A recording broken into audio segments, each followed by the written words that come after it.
الله الرحمن الرحيم الحمد لله رب العالمين والصلاة والسلام على نبينا محمد وعلى آله وأصحابه أجمعين.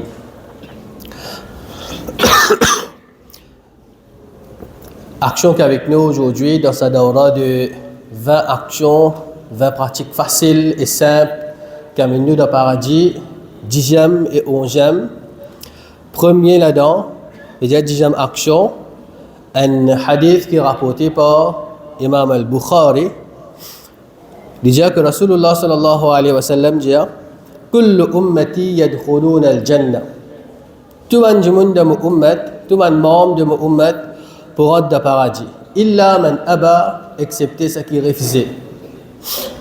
Man sahaba, je demande Rasulullah sallallahu alayhi wa sallam, Qila wa man aba ya Rasulallah. Qui sont là qui pour refuser au messager d'Allah? Qala, le prophète répond, il dit Man ata'ani dakhala al-jannah wa man asani faqad aba.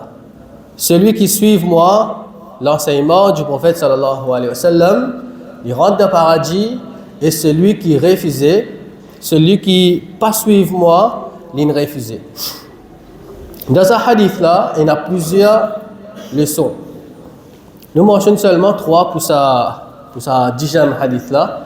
Premièrement, montrez-nous l'importance de Rasulullah sallallahu alayhi wa sallam et l'importance de l'enseignement du prophète sallallahu alayhi wa sallam. Allah subhanahu wa ta'ala dit dans Surah Al-Baqarah قل إن كنتم تحبون الله فاتبعوني يحببكم الله. Dis, si vous êtes content, Allah subhanahu wa ta'ala, suivez le prophète sallallahu alayhi wa sallam, suivez les enseignements du prophète sallallahu alayhi wa sallam, Allah en retour pour content vous. Rasulullah sallallahu alayhi wa sallam, c'est un guide pour nous, pour toute umma du prophète sallallahu alayhi wa sallam, qui par souci qu'il y a pour nous, par tracas qu'il y a pour nous, il fait un maximum possible pour donner nous tout conseil qui est capable d'aider nous, l'eau, la terre, pour amener nous vers Jannah. Dans un verset, Allah dit لَقَدْ جَاءَكُمْ رَسُولٌ مِّنْ أَنفُسِكُمْ. Très certainement, fin vin azut, Allah subhanahu wa ta'ala fin envoie Rasulullah sallallahu alayhi wa sallam à nous. Min anfusikum depuis nous-mêmes, les jaban arabes, les jaban humains. Azizun alayhi ma anittum, li gagne tracas, ça fatigue li, l'oban souffrance qui nous gagne, ça fait sur la tête fatiguée, l'oban souffrance qui nous gagne. Harisun alaykum, li prend compte, bil mu'minin raoufur rahim, avant croyants, les généreux, les douces, avec les n'a beaucoup de compassion.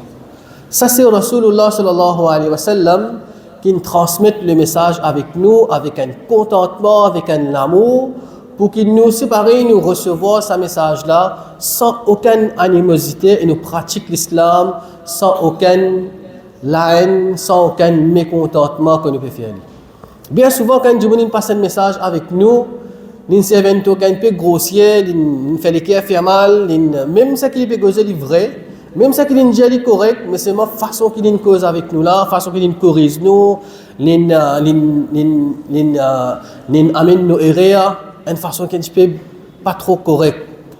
Finalement, nous trouvons que ça, l'équilibre là, il y a une certaine répulsion, là, ça conseil qu'il est donné même qu'il est bon.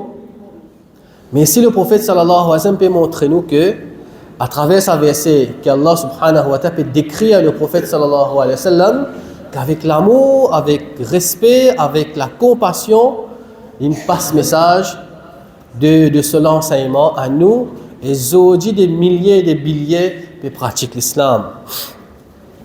Ensuite, l'autre leçon qu'il est capable d'apprendre depuis ce hadith-là, c'est une qaida fiqhiyya qui est très populaire, qui dit al-aslu fil ibadat al-man' illa bi nassin. L'origine de toute bonne ibada, l'origine de toute bonne action, bonne adoration qui nous fait pour rapprocher avec Allah subhanahu wa ta'ala, c'est la prohibition, l'empêchement de ne pas faire. Illa bi nassin, excepté avec texte. Qui veut dire texte?